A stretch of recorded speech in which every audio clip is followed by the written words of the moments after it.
Thank you. How tall? Yeah, how big an elephant actually? Has everybody seen an elephant in real life? Okay, perfect. So, weighs many tons, perfect. Roughly how? Any? Sorry, what is that? Oh, good question. There, yes, yes, yes.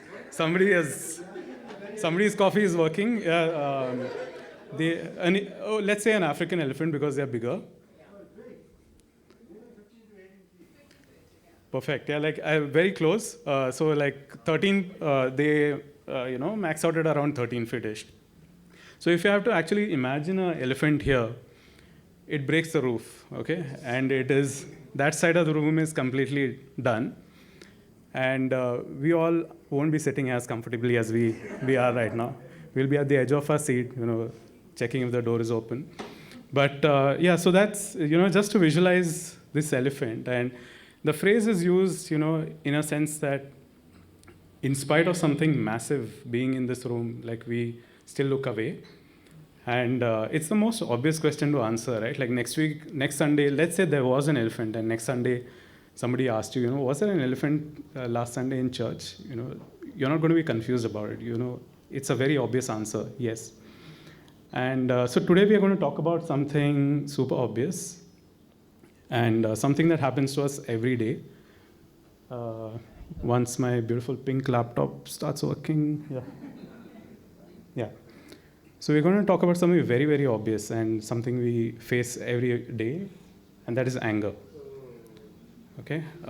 Yeah, I've used some elephant-sized font so if you've forgotten your glasses today, you're in luck.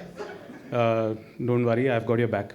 So yeah, so we're going to talk about anger, and like I said, anger is extremely common. It's we feel it from a very young age. Sometimes we don't even know we are angry. And it happens to us so often that, we kind of dismiss it. We feel like, okay, this is just a very natural response. It happens. And, we give excuses like, I had a bad day. And, this is my personality.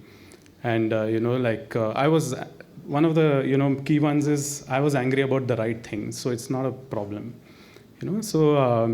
So we feel that every day, and it becomes so commonplace that we kind of put it in the back burner. We are like, yeah, it happens so much that what should I do with it? So before we look at what we want to do with it, we look at what it is actually. Okay. One of the ways that it helped me visualize it is like a dashboard. Okay, so it is something that signals. It gives you a signal to say that there is something. You felt something. There is this light that is blinking, but you need to address something. I hope nobody's car actually looks like this. If it does, forget anger. I think you need to fix your car first. But so it is essentially a warning light. Okay, it tells you that there is something deeper going on.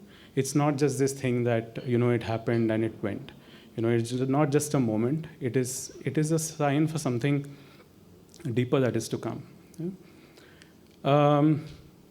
When we think of anger commonly, usually we think of anger as something very shouty, as something very visible. Like you may have felt it in school, at work, in your home.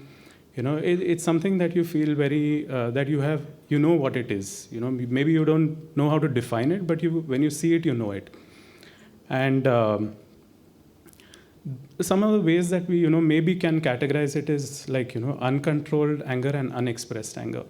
So uncontrolled anger is something that, like I said, you can see immediately. People shout, people raise their voice, people get aggressive, sometimes leads to violence. And and you see its effects also, or the repercussions of it are quite immediate, quite instant. The feedback is there. Like, you shout at somebody, they, maybe they walk away, they break their relationship with you, or, stop talking to you. Or in some cases, if it is violence, the repercussions are even worse. Like, even it comes to even the law, So there are very immediate repercussions of uncontrolled anger when you don't know what to do, and it just bubbles up and comes up so quickly, and it just comes like this overwhelming thing that you don't know how to control, and it has just overcome you, and you have done something crazy. That is uncontrolled anger. But there is this. To do that, you'll need to be online. Okay, Siri is also listening, so Siri is also learning something today. So there is also this unexpressed anger, right? And that's something that we, like we said, we become so commonplace that we sit with it. That there is bitterness, resentment. Like you feel a negative emotion towards a certain situation, and then you feel jealousy and bitterness and resentment. But that sits with you over time, and the consequences of that are just as serious. They are not something that because you cannot see it, it doesn't affect you. In fact, like it eats you so much over time that it is a lot more destructive than uncontrolled anger. And so both of them have very, very stark results or repercussions. And so that's why we say that anger is destructive. It's not something to take lightly. It is something that you have to address. When it comes to uncontrolled and unexpressed anger, like what does the Bible tell us? There is this verse in Galatians 5, 19 to 21. And we talk about the acts of the flesh. I think a few Sundays back we also spoke about it. And there is this mention of fits of rage, which is uncontrolled anger. Fits of rage, like where you feel like, where you don't even know what has happened, and things are just blacked out and you've done something. The verse ends with it's saying that I warn you, as I did before, that those who live like this, means those who sit with anger, or those who are comfortable with this, will not inherit the kingdom of God. So which sounds pretty serious, right? Like I think not inheriting the kingdom of God just makes it feels like there is something very high at stake. And when it comes to unexpressed anger, right? Like I really like this imagery of this verse in when the Lord is asking Cain, why are you angry? This is the story where Cain is jealous of Abel, that that he's got this blessing, and Lord is asking, why are you angry? And why has your countenance fallen? Or other way to say that, why are you feeling sad? If you do well, will you not be accepted? And if you don't do well, sin lies at your door. If it does not mean don't do well, does not mean you do something and you get a reward for it. It means that if you don't do well, means if you're not at peace with, or if you don't want to understand what God's heart is, then sin lies at your door. And its desire for you, and its desire is for you, but you should rule over it. Like the sin wants you, evil wants you, but you should think differently about it. And so at this point, I just wanted to ask everyone, like what makes you angry? So note that the question is not who makes you angry, so don't shout anybody's name. I feel like 45 minutes may not be enough time for that. But yeah, let's if you can just talk about what makes you angry. Traffic, yes, very common. I think it has to be the number one answer. Yeah, traffic. In fact, just this morning we were saying, okay, it's a holy weekend. Holy weekend, as in these people are celebrating Holi, and and there should be less traffic. And as soon as we got out of our gate, like there was this long line of people. And so we already, felt angry to this morning. Yeah, so traffic, perfect. Anything else? I think, Stephen, the root of anger is something that is an expectation which is there formed by our own judgment. Excellent, that's awesome. Man. That's where anger comes. I analyze that just. Awesome, yeah, very, very nice. Like, so you expect something to happen.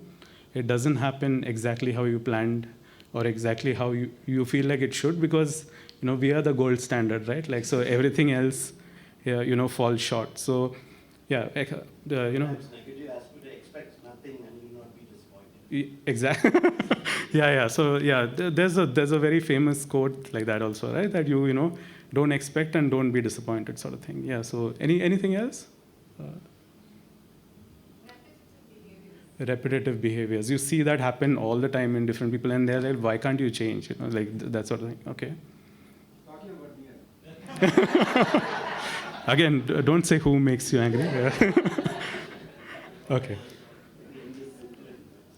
Indiscipline.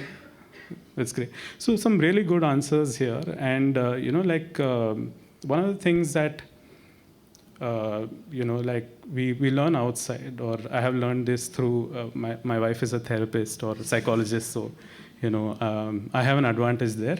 But one of the things that has helped me also, or what the world tells us also, is this is to halt. Okay. So this is like a self-check mechanism that when you start getting irritated, so that you don't get angry, you do like a self-check, halt, which is hungry, anxious, lonely, tired. Okay, you could be one of these four common ones. So, or all of them. Usually all of them, yeah. But yeah, hungry. I think you all have heard the phrase "hangry," right? Like when you're hungry, you get angry. I hope I don't go on too long. I don't want anybody to be hangry. But yeah, so this is like a great self-check mechanism that I have found quite easy. Like the quick one, like where you start feeling irritated and you say, okay, stop. Am I feeling tired? Am I lonely? Am I anxious? Or am I hungry? You just eat something and you automatically feel better. Like I think most of us have gone through that. Yeah. You forget what you were angry about or what you were feeling irritated about, right? But while we are told this, that that there are these mechanisms that can help you to move away from that negative emotion, there is something deeper which the Bible tells us. Okay, and there are these three. There is some generalization I've done, I feel like where you have this hurt, pain, and fear. There are a lot more reasons for anger as well. Like we just said, like it can be indiscipline, it can be repetitive behavior, and you could kind of classify them into these categories, but there are so many more that come under this, and or why you feel anger, because it's such a primal response for us. But if the three big top ones are like hurt, pain, and fear, and in hurt you have unmet expectations, and you have pride, and what Uncle was saying about you feel like everybody should be doing things a certain way, and when it doesn't go your way, you feel hurt. You feel like I have done everything right. Why should it not go my way? And pride also sometimes overlaps with that, where you're like, how can people question my authority? How can people talk this way to me? How can when I have done everything well, like why should I deserve this, right? And when it comes to pain, like it can be physical, it can be like you are just in physical pain, like you are going through an illness, you're going through a season of physical problems, you feel angry about it, and discomfort, like you said, traffic, like sometimes you're sitting there in the traffic for an hour or so, and you just get angry, like you're like, why does this have to happen? And there are so many ways like you feel discomfort, like it's too hot, too cold, they can be big or they can be small, but they're still a part of pain, right? And pain is also something very it can get very serious when it comes to trauma, or when it comes to a lot more serious situations that you've had in your life. And then you have fear, where you just feel anxious. You feel anxious all the time. You feel anxious about your job, you feel anxious about your kids, you feel anxious about your parents, you feel anxious about everything around you. You feel anxious about your favorite sports team, and when they start losing, you get angry. Like anxiety, big and small, still leads to is one of the roots for anger. At this point, I just wanted us to pause for a moment and just look at these questions for ourselves. So we're just going to take 2 minutes to go through these questions for ourselves.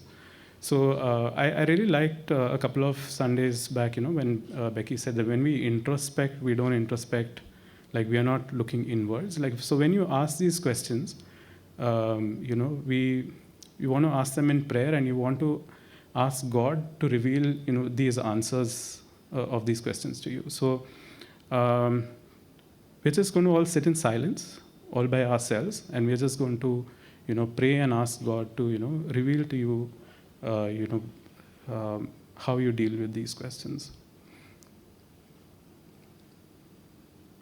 So even as we, even when we go back, like we continue to think about these questions and bring it to God to kind of help us to, work through these. So, okay, so you got angry, so then what next? How do we respond, right? And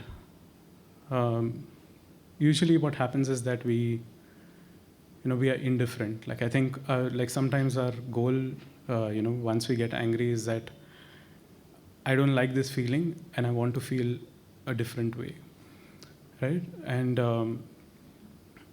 we want to look the other way, and we don't want to get, we avoid getting involved or engaged too much. Like you said, like I love the traffic example because it's so day to day. Like, many times when you feel like people have cut you off and you've got angry and you felt, oh, no, that's wrong, I should not get angry. So, next time, whatever happens, whatever anybody does, I won't react. So it's like, however bad it is, I won't react. And while that is a strategy, like it is a way of, just closing ourselves out from the outside world. It is not getting involved and not getting engaged. And passive tolerance, passive tolerance is like this person, does something that annoys me all the time. So I just don't look that way. I just look this side and I sit, every day my manager comes, like, every day I look this side, like, so, but it works for me. Like I have spent 10 years at my workplace, and all with this person just sitting at that side where I'm just practicing passive tolerance. A few years back, Becky and myself, like we had done this marriage course. I think it was a long time back. But one of the images that stayed, was this thing of the rhino and the hedgehog. So typically rhino will like overreact and, go out on the attack, retaliate. They are very confrontational, say things, spur of the moment, and then regret later. They're just like, I felt it, so I said it. And, they want an immediate resolution. They're not like, okay, we'll talk about it later. It's happening now, no, why should we talk about it later? And then, bring up past hurt. That is always a stinger, right? Like, you've done something wrong and you keep bringing that back to say, okay, you did this. So the rhino kind of reacts this way. And you have the hedgehog, which is almost the opposite, where it's like, you don't admit that you're hurt. You give the silent treatment. You're like, you ignore me. I'm just going to be here in this corner. And you're like, you withdraw and you withhold. And it's because the rhino is thick-skinned. It is, it is this imposing thing that, you feel like, okay, I can. It's very confrontational. And the hedgehog is like, if you leave it alone in the side, nothing will happen. But if you go and engage with that, it's going to throw barbs at you, right? Then there are harsh words, and then there is sarcasm. And, so people usually fall into these categories. It's not necessary. Again, it's a generalization. Like sometimes you're a little bit of a mix of both. You become a rhino or a hedgehosaurus or whatever it is. But yeah, these are patterns that you see very commonly, and it also plays out sometimes in men and women. Like so, men. Again, generalization, like, sometimes men are quite aggressive about things, or, they go from 0 to 100 very quickly. And they find it a bit harder to, talk through it at that moment of time, talk through those feelings at that moment of time. But women are able to maybe defer that later, bring up the past, like again, so but work through it, very well. Work through it at that point of time really well, and then maybe later on try to bring it, and not be as physically aggressive, or have that streak of violence. But that comes out in terms of words and harsh words and sarcasm and slander, and it. So there are differentiations between men and women quite often that we see. This is not to kind of point out that or make a separation that men are like this or women are like this. It is so that when we see it with people around us, we are able to support them accordingly. And again, these are generalizations. Like, you have people who feel a certain way, whether they are men or women. So when you feel this way, right, like a lot of the times, one of the major causes for that is, you feel wronged, right? Like that you were right, and you did things well, but you were wronged. And one of the very common themes is, or one of the common reasons we feel is there was injustice towards me, right? Like, I didn't deserve this. There was injustice. I deserved better, right?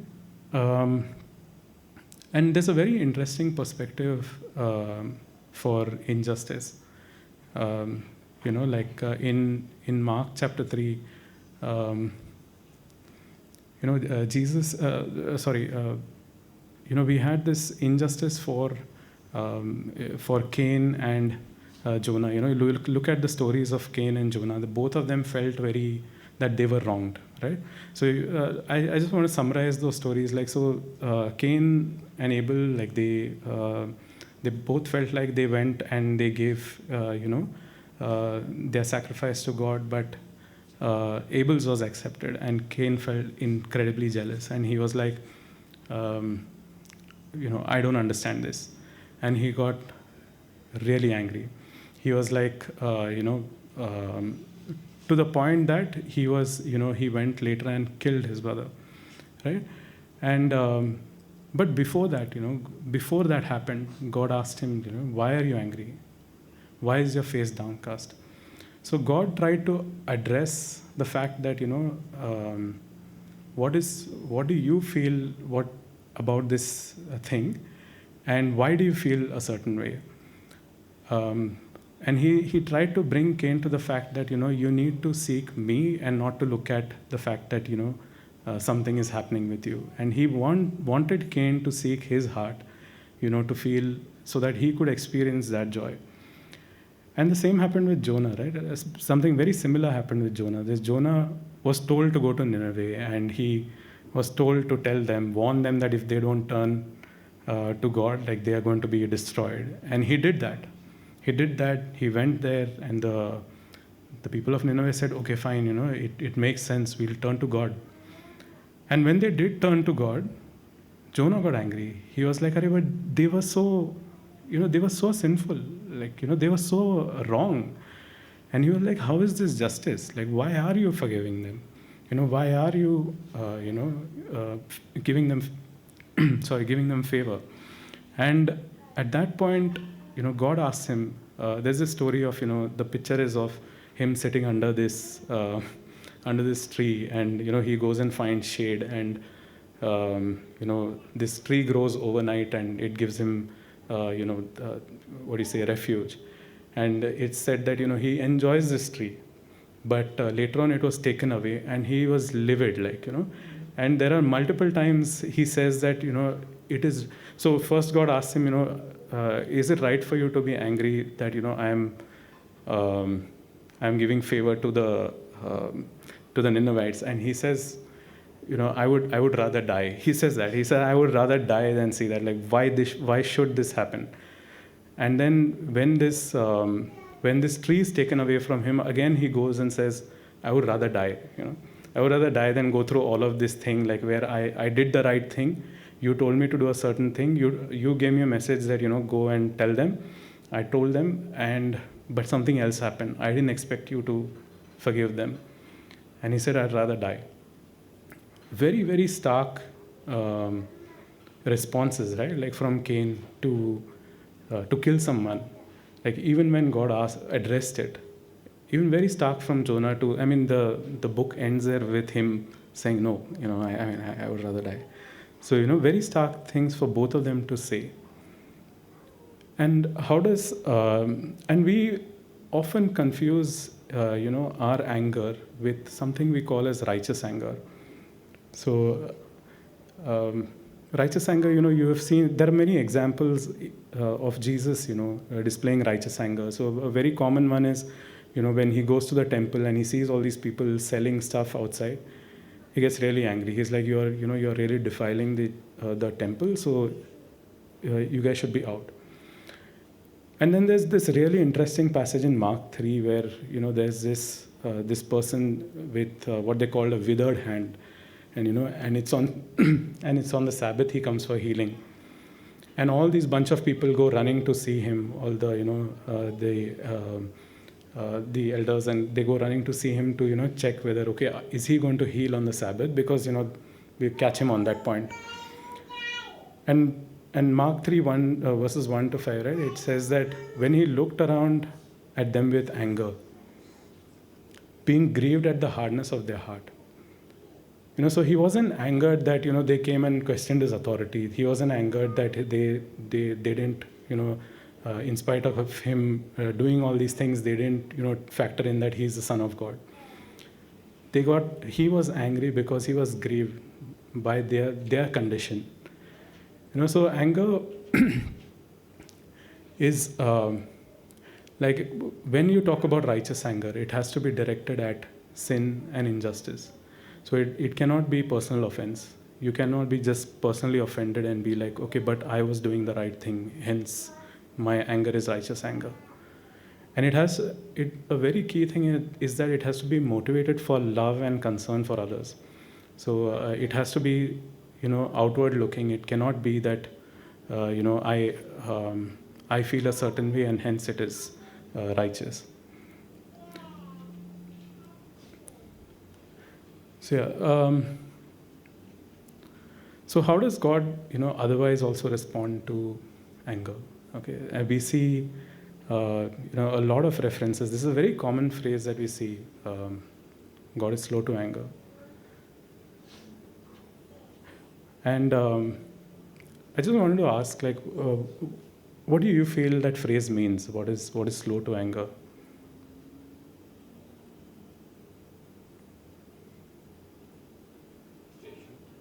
Patient, yeah, very nice.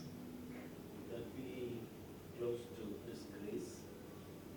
Excellent. So it's close to His grace. Yeah. Sync with His grace, yeah.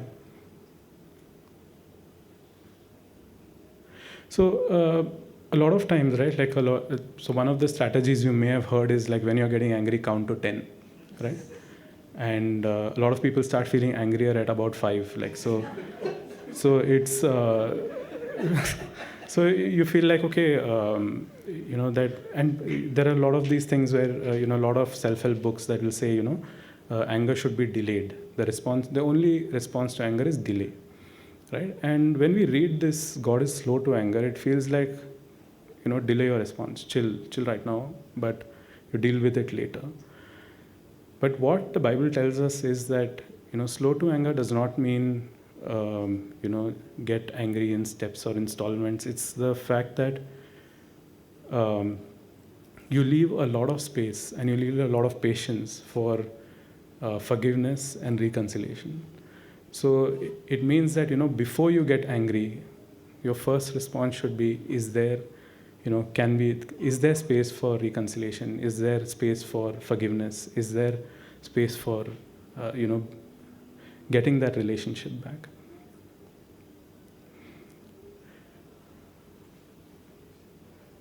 This verse in Ephesians 4:26-27, be angry and do not sin. Do not let the sun go down on your anger and give no opportunity to the devil. Okay, I just wanted to look at this verse. Like we all hear that, specifically that phrase, don't let the sun go down on your anger. right? So I just wanted to look at this verse. It says, "Be angry." Be angry is not an instruction for you to go around and get angry at people. It's not a license. It's basically saying that you are going to get angry. It's a reality. It's sometimes a reflex. It's sometimes things that you don't understand. It says, so it is going to happen to you. Be angry. Do not sin. Okay. So be prepared to confront the root of your anger. So don't let it catch you by surprise. So when we talked about all these things about the root of anger, that it's hurt, pain, fear, and unmet expectations, pride, anxiety, those are all things that we need to be aware of, so that it's not something that randomly happens to us and we are like, oh no, oh no, it happened to me. It has to be the fact that we are intentional about not sinning. Do not let the sun go down on your anger. So which means don't sit with it. Don't be comfortable with it. Don't be like, don't put it off for later. No indifference, no passive tolerance. Yeah, and till here it all sounds good. It sounds fine. It sounds very reasonable. Like people are saying, okay, be prepared for your anger. Don't do it, otherwise there are repercussions. But what's really at stake? Right? There's this last part to the verse which says, and give no opportunity to the devil. Not sometimes, give no opportunity. It isn't a small matter, the stakes are very high. Right? Sometimes we think that, like we said, anger, if it can sit somewhere and let me go about my life, it would be the perfect way to do things. But the stakes are high. It says that there is no opportunity for you. I love that phrase in that verse with Cain, where it says the sin is at your door. You open the door and it's in. In some translation, it says sin is crouching at your door. Where it says it is ready to jump in. So give no opportunity to evil. So what does that mean for us? It means that God calls us to a very high standard. It's not, since the stakes are high, it is but natural that, the standard is also very high. And the higher standard is really this, that don't sit with your anger. Okay, pray through it, bring it to God. Forgiveness and reconciliation, that is the only pathway for us to heal. Right? And this is a very important thing, like spiritual transformation heals emotional wounds. Like sometimes we have a lot of emotional baggage right from our childhood up until now. Some of the things we undergo day to day, and life is not always very easy. It is hard. But that transformation for those wounds happens, at a much higher level. It does not happen with, it happens to some extent with, acronyms like HALT.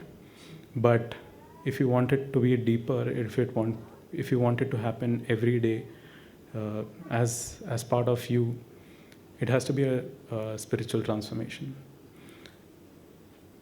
And lastly, don't do it alone.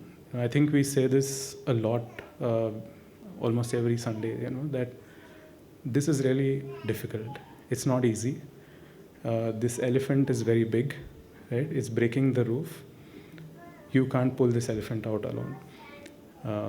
It is really a big deal, and people around you are there to support you. And there are these two A's I always feel like are very, very important for us as church, as community, that this assistance and accountability. Like assistance is is not just for you, like you get assistance, but you also be open to assisting people. And accountability, that you want people to you want people where you can be accountable to them. You don't want this anger to sit with you, and many times it becomes such a habit that it becomes like you're always angry and you don't know why. It is this physical ball that you feel physically inside you. But you want people around you to help you, and you also need to be open to help them. I loved what we said, during the pre-service prayer about us, working on ourselves, or, the Spirit working in us. And, all this is when you reflect about anger for yourself, we feel like, okay, I need to change. These are the areas I need to change. Or these are the areas I need, not even change, just bring to God and ask Him, what He says. But there is also this element of us going outside, looking outside, and supporting people who do face this every day. And so I just wanted to leave us with this, that, do not do it alone. It is too big for you. I would say it is not almost, it is impossible. So don't do it alone. I just wanted to leave us with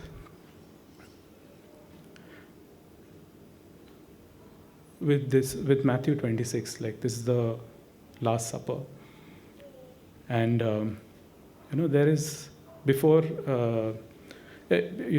this, the sharing of the bread and the wine, what happens is that they're all sitting together, and Jesus says that, one of you is going to betray me today. And so all of them feel, exceedingly sorrowful, it says. They feel very bad, and they're like, Lord, is it I? Is it I?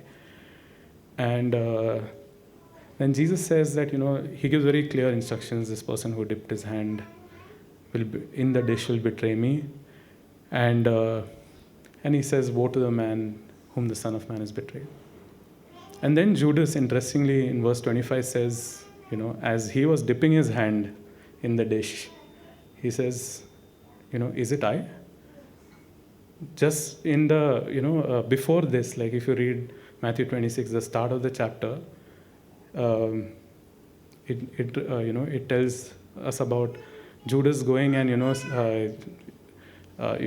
saying that, okay, 30 pieces of silver is fine. He makes that deal.